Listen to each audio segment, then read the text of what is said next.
What is the black hole of lending that I talk about sometimes in small multis investing? Hey, everybody, I'm Mandy McAllister. I am a real estate investor who really operates in the 4 to 50 unit space mostly, or at least I have to date in the bulk of my investing career. And, if you're going to borrow on a 2 to 4 unit, that's really considered residential by banks. And you can get just a normal 30-year fixed rate 30-year amortization loan, just like if you're buying a single family home or the house that you live in. So that's a normal residential loan, and it's really great in terms of the terms that you can get. Well, then on the other end of the spectrum, if you're going to borrow $1 million or more for a deal, then you might qualify for Fannie Mae or Freddie Mac, their small balance loan program. Google that, Freddie Mac small balance loan program. That's the easiest one of this agency debt to qualify for.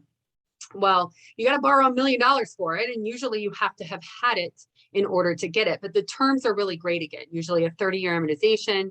You can get, longer terms. I've gotten one for 15 years. 8 years of that 15 was interest only. Generally, they're assumable, which means the next group can take on that same loan. And also, it's non-recourse.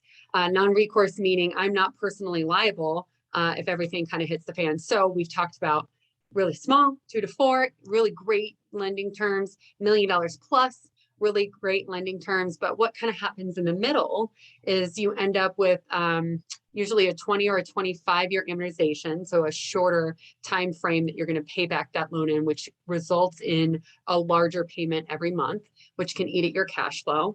And usually the terms of those loans, the amount of time that it lasts for, that the loan is good for, is 3, maybe 5 years. You're going to be hard pressed to get anything a little bit more than that. So if you're operating in small multis, targeting the small stuff for really good debt and targeting the big stuff for really good debt is great news. But if you're operating in the middle, sometimes what I end up talking about to my, the coaching students I work with, there's this black hole in the middle. It doesn't mean you can't make the deal work. Just the lending is a lot different and a little bit more, in my humble opinion, dangerous. So I am not a professional. I am just an investor who's passing along some ideas. So beware the black hole of lending.